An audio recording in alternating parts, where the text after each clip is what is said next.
Good morning and welcome everyone in attendance for today. My name is Philip Germain. I'm the Vice President of Prevention and Employer Services for the Saskatchewan Workers' Compensation Board.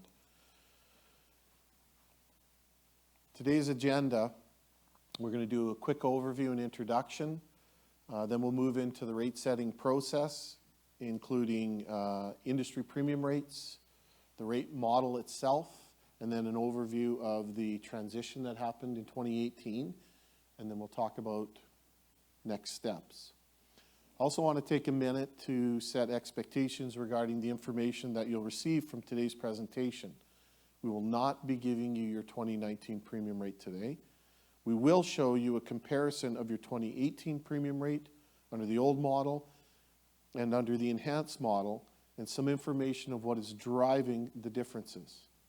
We'll give you an idea of what to expect in 2019 when the transition is removed.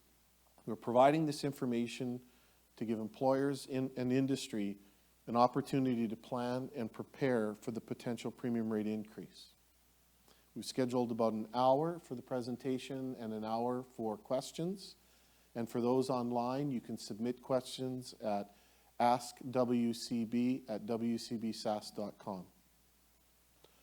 For everyone here in attendance, I just want to reiterate that emergency exits, there's one to the left and to the right, my left, right, go down. There are doors at the front. If for some reason it's the doors at the main entrance that's blocked off, when you get downstairs, if you go to the left, there's a big hall there. There are several exits out the back of that hall as well.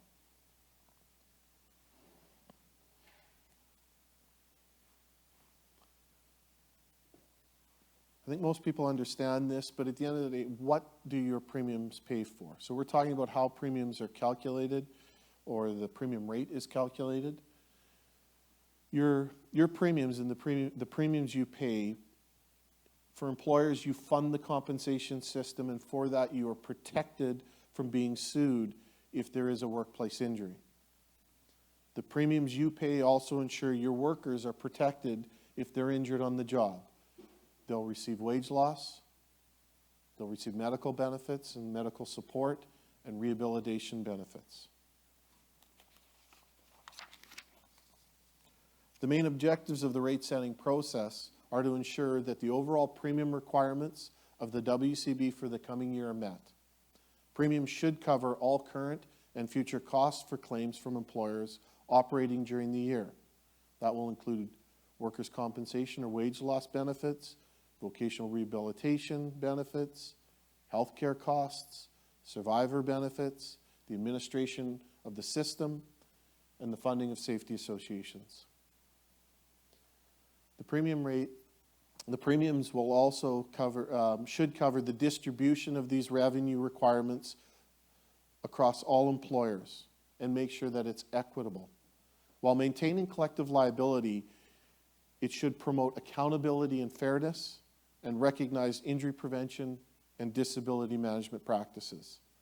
It's important to note that the two key components involved with setting the premium rate are your claims costs and payroll. The costs associated with workplace injuries that have occurred in the past year help us project the future claims costs. The second key component that drives the premium rate is employer payroll. Payroll is collected for all workers in all industries subject to coverage under the Workers' Compensation Act. Premium rates are set based on the ratio of claims costs to payroll.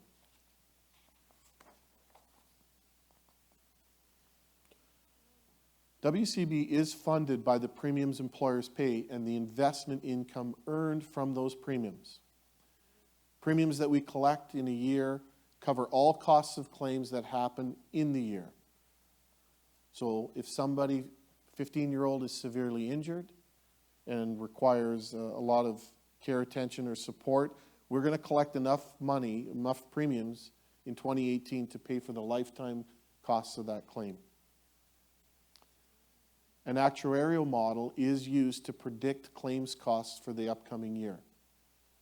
Actuarial models ensure financial stability and security of benefits.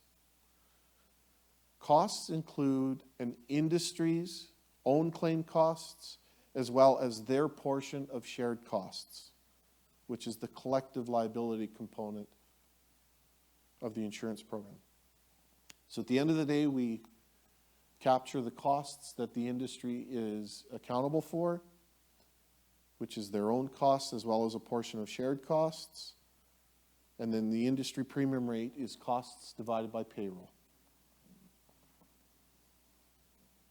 This slide shows the timeline of events that have brought us here today. In 2015, the WCB conducted an asset liability study through an external consultant named Eckler. This study incorporated actuarial asset liability and investment return projections and recommended the review of its rate-setting model and funding policy. As a result of the recommendation in the asset liability study, there was a review completed of the rate model in 2016 by the external actuary. Eckler provided a report in September of 2016, and then in October, we introduced the enhanced rate model to stakeholders during the rate-setting meetings. In November and December of 2016, we did province-wide education sessions to help educate employers about the enhanced model. In early 2017, we conducted industry rate code employer education sessions that included information on the potential impact of the changes.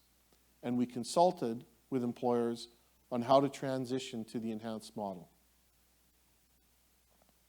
In October of 2018, we shared the information on premium rates, the 2018 premium rates, and the plan for transitioning to the enhanced model.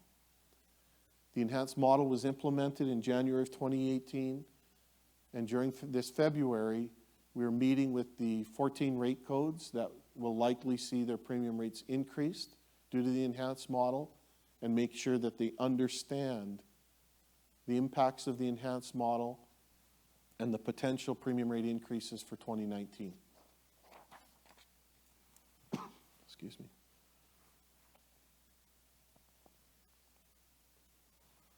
So the rate model balances a number of competing, what are perceived as competing principles. The first two is collective liability and accountability. So at a high level, the premium rate setting process should appropriately balance these sometimes competing principles. The rate model should be robust and sustainable, satisfying the needs, goals, and expectations of employers while being actuarially sound. It should be relatively simple and easy to understand, communicate, and administer, and provide for the security of benefits for injured workers. So as a matter of fairness, these competing principles are at play and we're trying to balance them. Accountability is about premiums paid by current employers should cover the costs of injured workers during that premium period. This principle covers intergenerational equity, meaning current employers should not be paying for the claims costs generated by past employers, nor should they be subsidizing the claims costs of future employers. This concept also addresses intragenerational equity, meaning employers that incur injuries should be responsible for the costs associated with those injuries. A fair rate model encourages workplace safety and effective return to work practices by financially incentivizing employers' positive behaviors. Counterbalancing accountability, which is important, is collective liability. Employers as a group and those within the same industry are jointly responsible for all workers' compensation costs. Also, employers should not be excessively punished for unusually costly claims. Thus, portions of unusually costly claims should be shared by all employers. So you can see we have two competing interests or principles, trying to hold industry and employers accountable while making sure that industries and employers are not unfairly burdened with rare, high, costly claims. The other two competing principles are rate stability and reactivity. Under rate stability, employers should rely on a level of predictability and stability in the rates.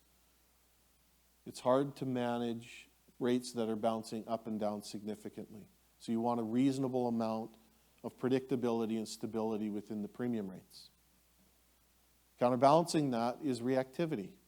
Industry should expect quicker recognition of successful prevention initiatives and claims management practices. It should also be quick to recognize industries with poor safety performance. We also want the model to be transparent and easy to understand.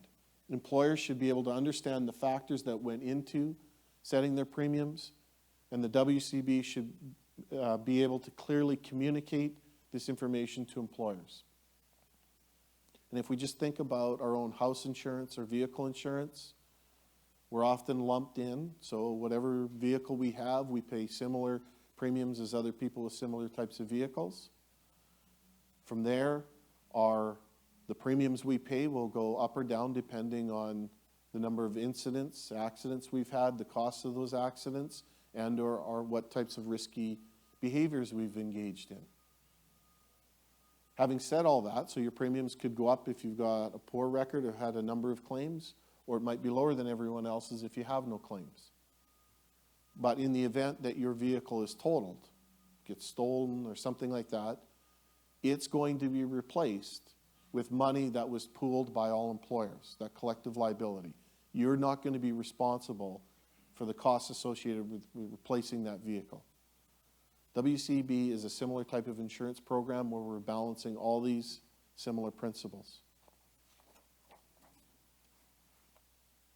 So we'll do a quick review of the components of the enhanced model. At its highest level, the key drivers of premiums are still claims costs and payroll. The enhanced rate model changes the way we estimate these costs for the upcoming year. The following 6 components impact industry premium rates under the enhanced model. So it's important to understand that the old model versus the enhanced model are not really intended to generate more or less premiums.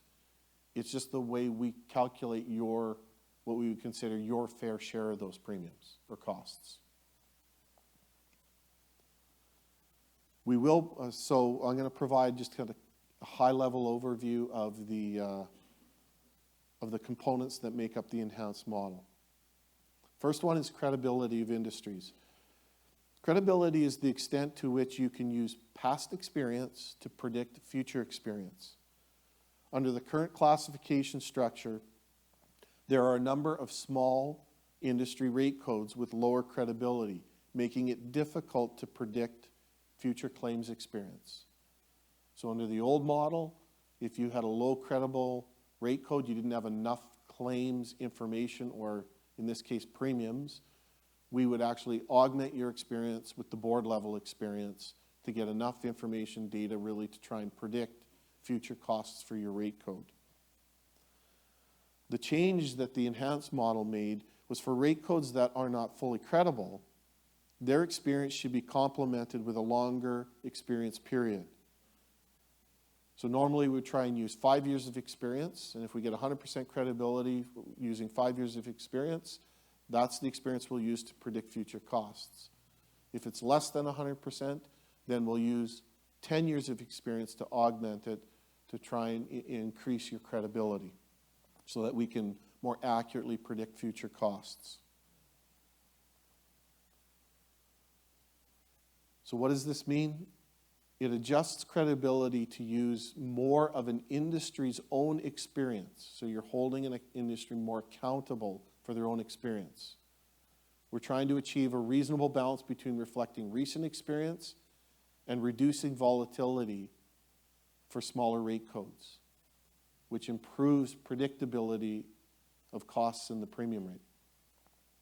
So an example, if 5 years of cost history was 80% credible, then 80% of the 5-year experience would be used and 20% of the 10-year experience would be used, getting us to 100% credibility. The second component of the enhanced rate model is the use of indicators to predict costs. The old model projected the number of time loss claims and then the expected future costs associated with those claims. The concern with this model is that while the number of claims has been declining, there's not been a proportional decline in costs, particularly when we look at long-term claims costs. So the correlation between time loss claims and costs was no longer in the last few years a great predictor. The change was the use of evolution of workforce, not the number of time loss claims, to determine future costs. The evolution of workforce considers the change in the number of insured workers in the rate year to estimate future costs. So we look at your costs, then if it looks like you're going to have more workers, we're going to assume you're going to have more costs. If it looks like you're going to have fewer workers, we're going to assume you're going to have lower costs. This increases rate stability and then improves the ability to understand why your costs are projected to go up or down. The third component of the enhanced model is costly claims pooling. Costly pooling is when costs are spread amongst a larger group of employers. For example, certain costs may be allocated at the rate code level or even amongst all employers in the system. This increases collective liability so that a group of employers is not unfairly burdened. The old model used to pool pension costs above $90,000, and they pooled it at the class level only. And then it was redistributed based on a fixed percentage of payroll. The change is applied pooling level to 3 times the ultimate maximum wage rate as a better balance between industries being accountable for their own claims and collective liability for rare, high-cost injuries. Costs in excess of 3 times the ultimate maximum wage rate are pooled at the board level and then allocated back to industries based on the industry's proportion of costs. And right now, the 3 times maximum wage rate is a little over $252,000. So for any particular claim, we would assign roughly the first $252,000 to that employer in its rate code. Anything above, we would pool at the board level. Once all the costs at the board level are pooled, we would reallocate it based on that industry's proportion of costs in the whole system. This increases collective liability, improves predictability, and increased transparency.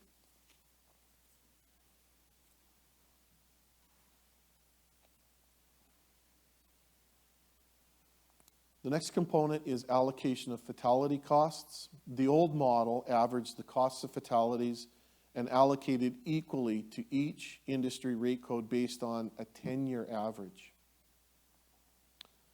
The change is that all costs arising from fatalities will be charged to the rate code in which they occurred and treated as any other claim subject to the claims cost cap, again, which is roughly $252,000. What this means is there's increased fairness. Industries are held more accountable for the fatalities that they're having. The fifth component is long-term claims. When projecting future costs, the old model considered costs paid during the past 5 years for claims that occurred in the past 50 years. So if there's a claim that happened 50 years ago and there were costs in it within that 5-year window, we'd pick up all those costs. The change we'd apply all costs for the first 7 years of a claim to the industry experience. The remaining costs, up to 43 years, so the remaining costs are pooled at the board level and allocated back to industries based on the industry's proportion of costs. What this means is we are increasing reactivity by putting emphasis on the most recent cost experience. And it increases collective liability for those old claims, the ones that are over 7 years, or costs that are over 7 years. The final component is the allocation of admin costs. The change here is increasing the fixed component of administration costs from 10 to 30% to better align the allocation of fixed and variable costs so that they reflect the actual WCB admin cost structure. So in the old model, we assumed 90% of our costs were associated with dealing with claims and 10% was all other admin costs. So at the end of the day, we're still collecting the same amount for admin costs. We are just allocating it differently. Because if you look at our admin costs, roughly 70% of our administration costs are related to dealing with claims, and 30% are related to the basic infrastructure of WCB and or activities that all employers engage in. So fixed costs are IT, human resources, registering employers, assessing payroll, all those things that all employers engage in, and or the basic infrastructure of running the business. The variable costs are all the costs, administration costs related to basically managing claims. That 70-30 better reflects the way our admin costs are actually spent. So what this change does is better reflect a fair accounting of what each organization, each rate code owes in terms of fixed versus variable costs.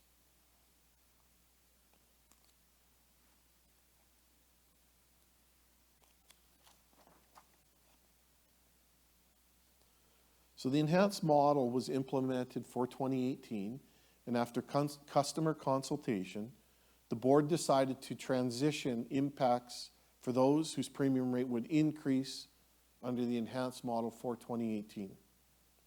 The move to the enhanced model means that some industries, 14 rate codes, would see increases as a result of this change. To mitigate the impact of the increases, WCB drew from the injury fund to cover the costs associated with the transition. And again, this was for 2018 only. The board's funding from the injury fund did cover the difference between what an employer would have paid in 2018 with the enhanced model versus their final 2018 premium rate. For those industries whose premium rate decreased under the enhanced model, their premium rates were calculated under the enhanced model with no transition.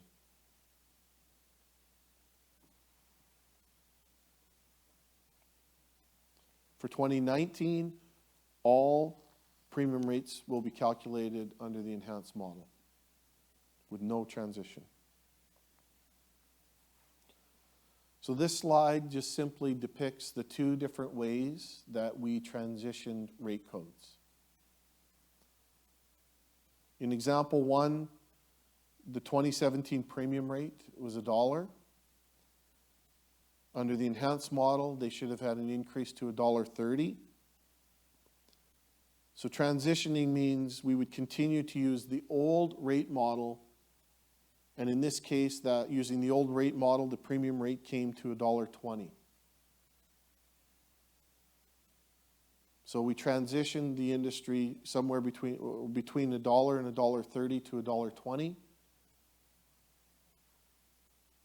And we funded the difference between the $1.30 and the $1.20 through the fund, the WCB investment fund. Example 2, we started off again with $1. There should have been an increase to $1.05 under the enhanced model. Transitioning in this case means holding the premium rate to the 2017 level. So the industry premium rate was $1. So the two basic ways we did is to look, are you going up? Yes, you are. Are we going to use the old model to transition you partway from where you were to where you're going? The second option was to freeze it at the 2017 level so that at least you're not going down 1 year and then potentially going up the next.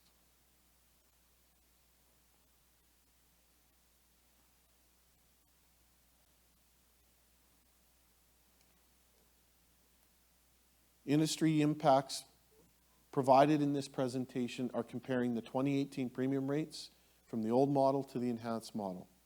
The intent of providing this information is to educate on the model changes and provide potential impacts to employers. 2019 rates will be developed using the enhanced model and will include updated experience, including the 2017 cost experience. These will be available in October. And it's important to understand as you start to look, as we start to go through the individual rate codes and the different components of the change from the current, the old model to the enhanced, the rate model is a system designed to come up with the appropriate and fair premium rate for that rate code. So all the components work together as a system to generate the premium rate. And all of those components are designed to balance out the accountability versus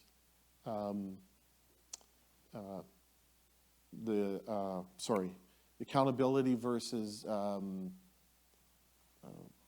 lost the word, but the collective liability. Not sure why I lost that. So it's balancing collective liability, accountability, and then rate stability and reactivity. So all these components work together to try and meet these four principles.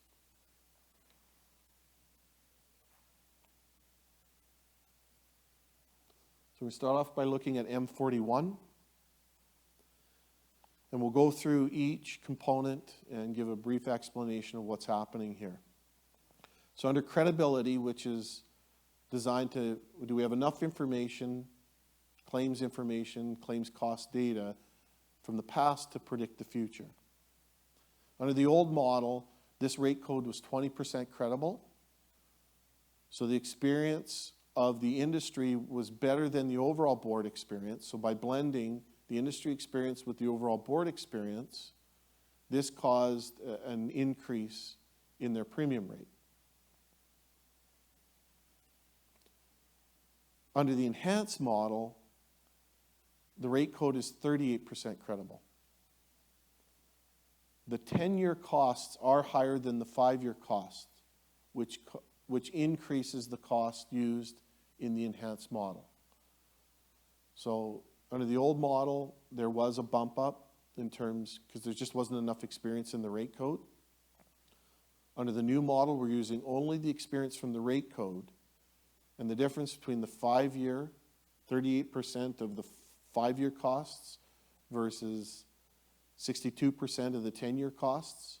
So there's a big portion of the 10-year costs being pulled in, and the 10-year costs are higher than the 5-year costs, and that's what's driving up the cost of the credibility component of the premium rate.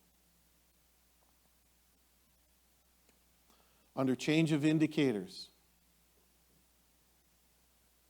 so the old model predicts costs. Note that, so under the old model, time loss claim counts were decreasing significantly since 2008, no question.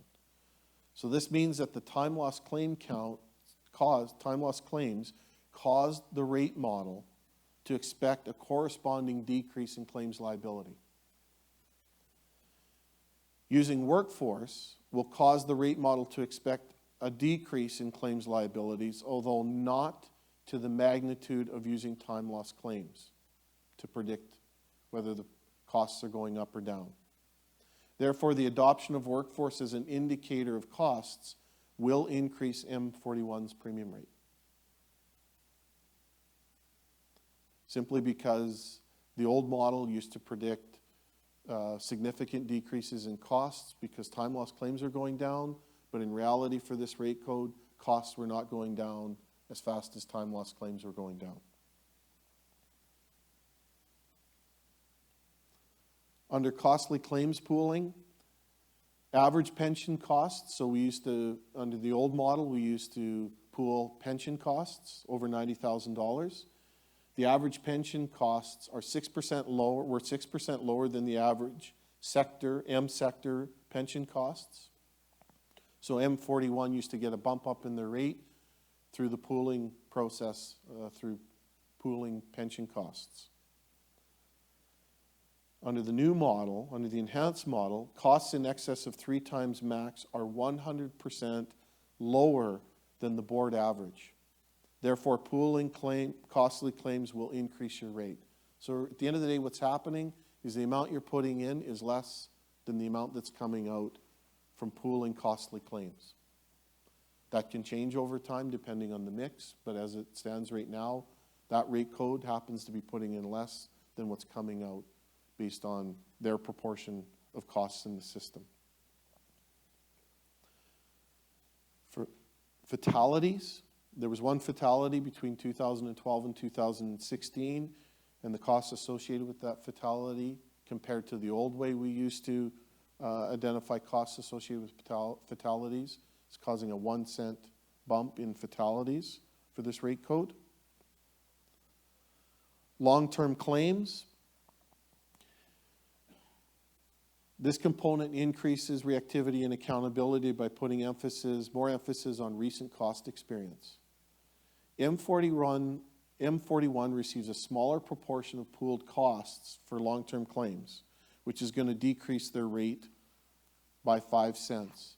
So again, opposite of costly claims pooling, when you look at the tail of claims for M41, they're putting in more than that's coming back. So they're actually going to see a decrease in their this component of the premium rate. And the final component is administration. Under the old model, fixed costs used to be roughly 3.3 cents. And under the new model, it's 9.9 cents. So that's related to all the fixed costs associated, and that's simply because of the bump up from 10 to 30%. But under variable, the old model in 2018, for the 2018 premium rates would have been 46.7 cents, and under the new model, 51.6 cents. So at the end of the day, the administration costs for M41 are going from 50 cents to 61.5 cents.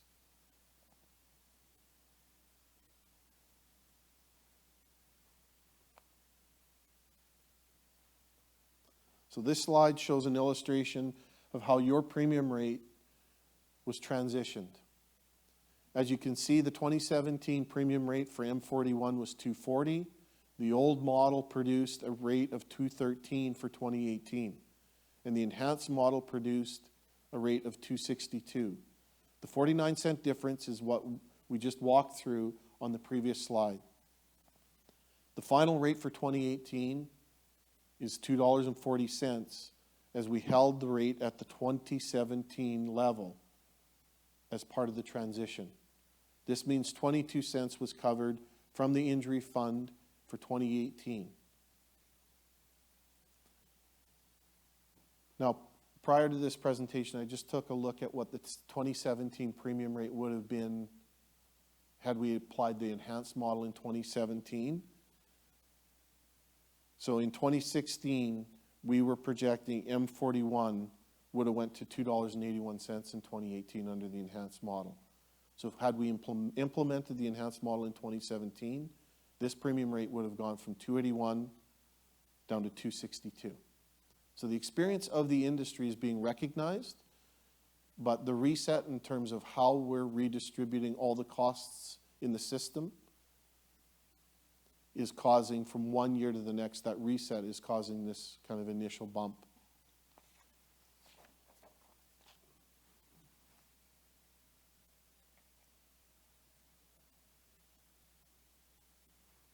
M92, which you can see is different in terms of what's going up and going down. For credibility, under the old model, M92 was 65% credible. So their experience was better than the overall experience, which means that when we blended it to get to 100% credible, this caused an increase in their premium rate. But under the enhanced model, M92 is actually 100% credible. So we only look at the most recent 5 years of costs, which is why there's a 5-cent decrease in this component of the premium rate. For change of indicators, very similar to M41. Time loss claim counts have been decreasing sharply since 2008. In fact, a 76% decrease in time loss claims from 2008 to 2016. This means that the time loss claims caused the old premium rate, how we calculated costs, caused the old rate model to expect a large corresponding decrease in claims liabilities. Note that claims costs have been relatively stable over the last 15 years in this rate code. So we didn't see a 76% reduction. Even though we saw a 76% reduction in time loss claims, we didn't see a 76% reduction, nowhere near that. Claims actually costs stayed relatively stable during that time period. Using workforce will cause the rate model to expect an increase in claims liabilities that is in line with the stability of the industry and the slight increase in workforce, which means that M92's premium rate will go up. And in this case, we projected it would go up 21 cents from using the old way we used to use time loss claims versus workforce. At the heart of it, and real simplistically, we were overestimating cost reductions in the old model. It was not accurately reflecting the true costs that were happening within that rate code.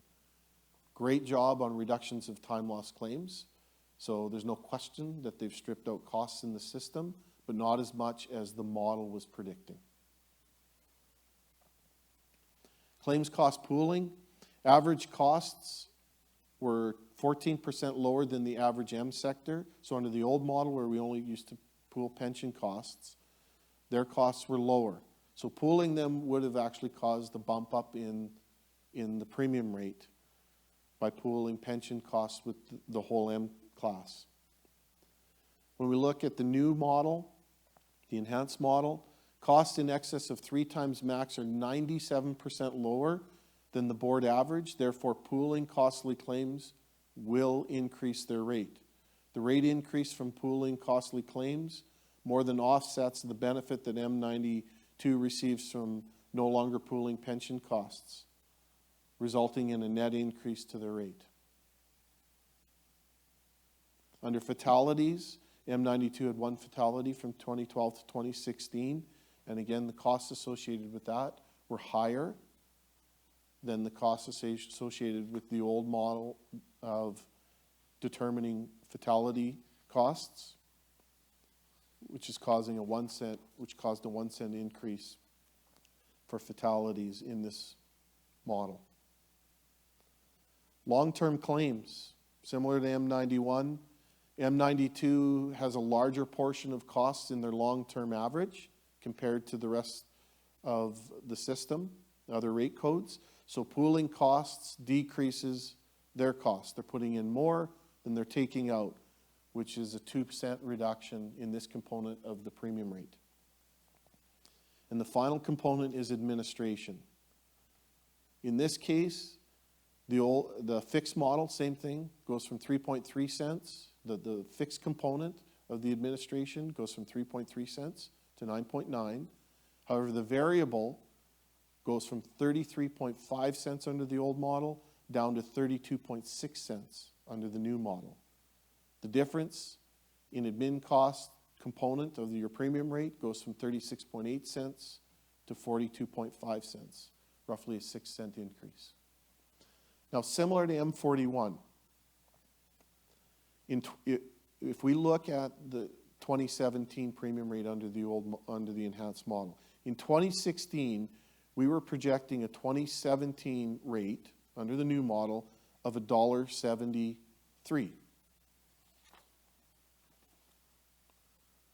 So had we implemented the model in 2017,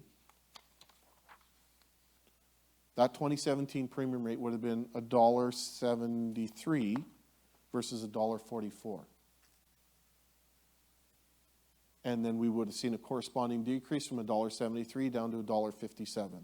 So both models are seeing the progress that industry is making. This slide depicts the transition that we did, the 13-cent transition. So in 2017, we did charge $1.44 under the old rate.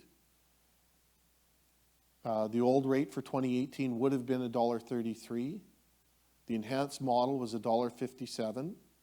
We ended up charging the industry $1.44. So we transitioned that 13 cents from $1.57 to $1.54, or $1.44.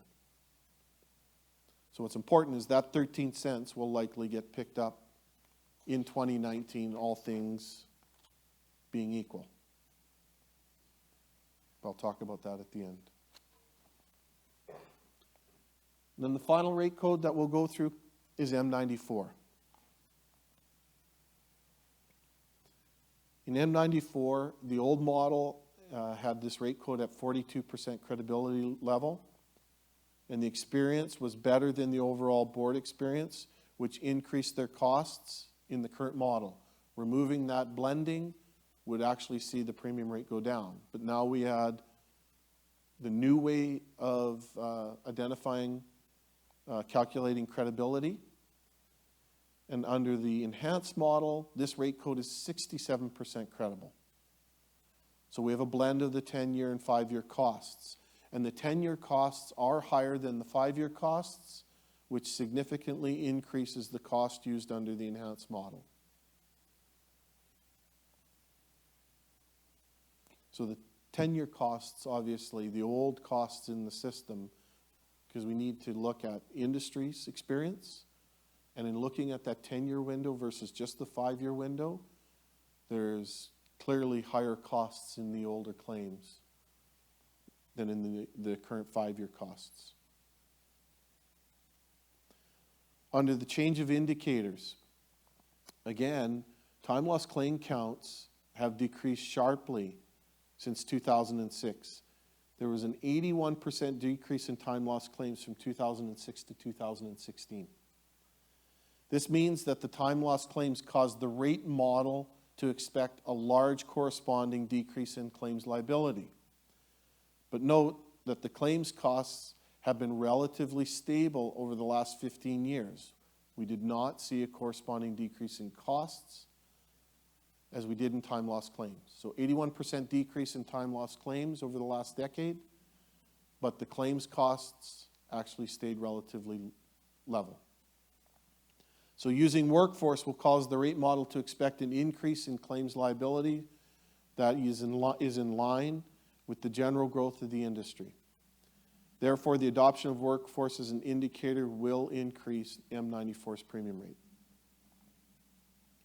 Under costly claims pooling, average pension costs were 36% lower than the average rate codes in the M class.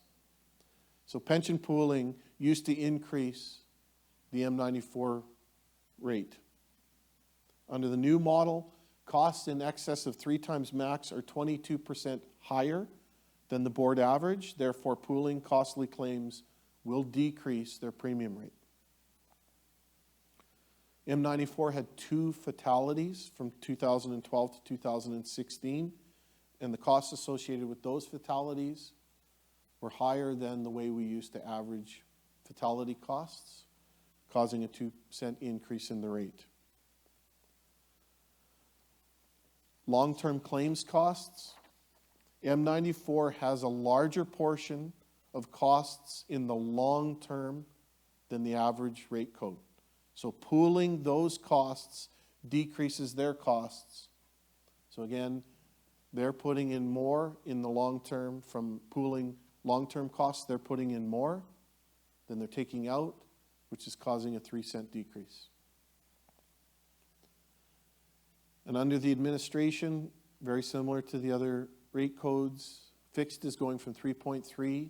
The fixed component is going from 3.3 to 9.9 cents.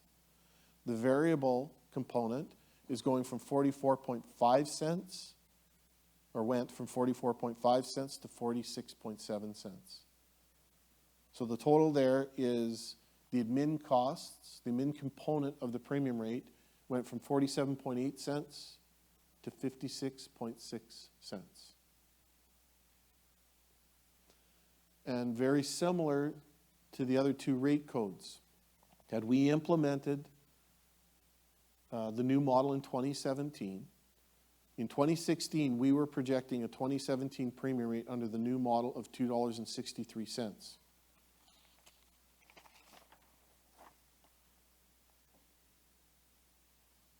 So really, the premium rate for 2017 under the new model, or the premium rate under the new model, the enhanced model, would have went from $2.63 down to $2.40. Again, picking up the positive experience of this rate code. We didn't transition in 2017, so we used the old model, which showed a premium rate of $1.97. The old model would have generated a premium rate of $1.86.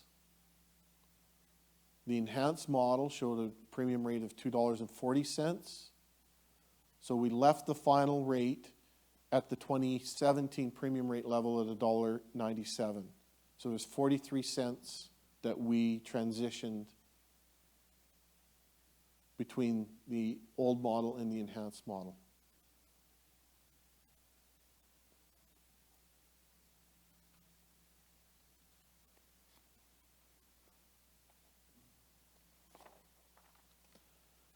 So what does that mean going forward?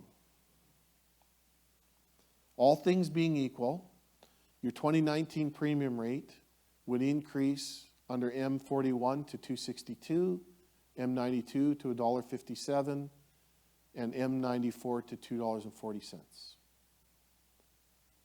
In order for that to happen, the claims costs and payroll for all industries would need to remain the same, which probably won't happen. The 2019 premium rate is dependent on more than just your industry's experience and payroll. If the board's overall experience worsens while an industry's experience improves, in theory, this industry could see an increase because of pooling applied of costly claims and long-term claims. In addition, the industry's share of the risk will be dependent on their ratio of costs to overall costs in the system, which again can change. The updated experience will essentially determine the degree of change you'll see in your 2019 premium rates.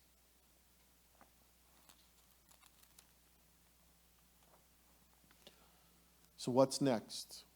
Today's presentation is recorded and will be available on the website for the next few days. Then it will be moved over to our YouTube site. As you review the information presented today, you may have more questions down the road.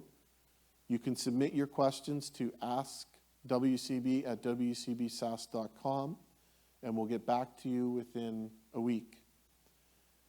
For those attending online, you may have questions, and again, you can submit your questions at askwcb@wcbsas.com.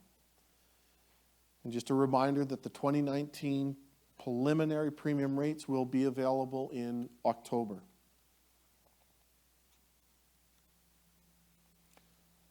Just a reminder that I know these rate codes and the industries know quite well, but at the end of the day, you can influence the premium rate you pay. The ultimate goal is mission zero. Zero injuries, zero fatalities, zero suffering. And having appropriate safety programs in your workplace can be an effective tool to injury prevention. Return to work programming, effective and appropriate return to work programming can help minimize costs, which also influence your rates. There are many resources available, including SASM, your safety association, account managers like Scott Coughlin, who's here today, and the WorkSafe website offers online resources, including online training and information. As well, WorkSafe has classroom training that's available. So there are resources out there that can help employers understand how they can potentially improve their safety performance and or effectively and appropriately manage claims costs. So thank you to everyone for your attention, for this important information. This brings our formal presentation to a close, and we'll now open the session to questions. And again, for those online, you can submit your questions through askwcb@wcbsask.com. On behalf of the Saskatchewan Workers' Compensation Board, I'd like to thank all those who attended in person and online, and I'll now open it up to questions. Ken.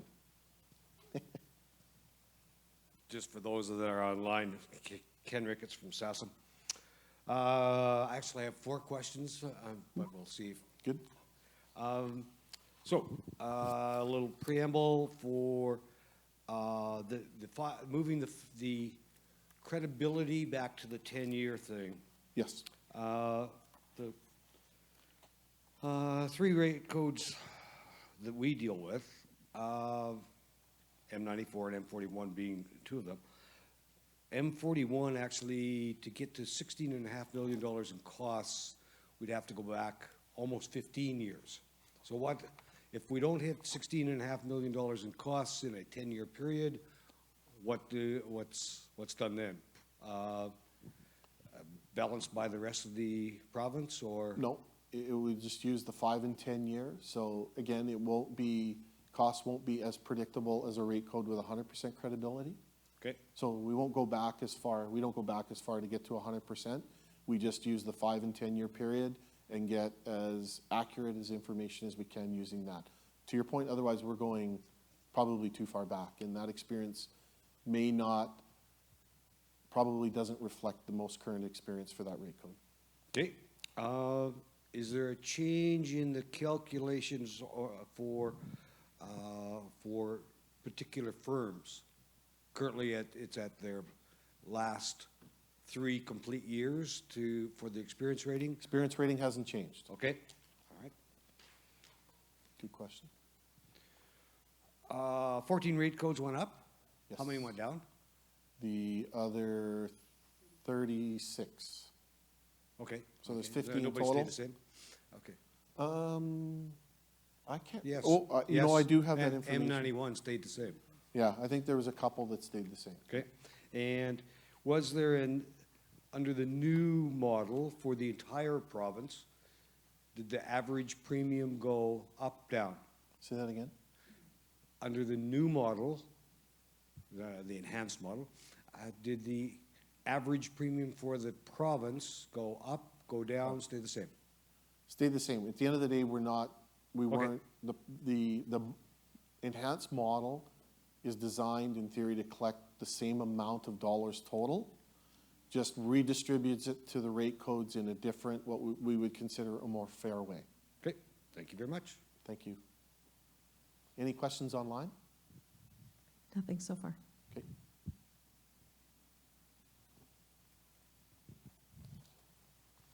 So maybe we'll give the online folks just a minute or two. But assuming we don't have questions online, I would once again just like to thank everyone for participating, and for any of you that are traveling today, stay warm and travel safely. Anything online? Nothing?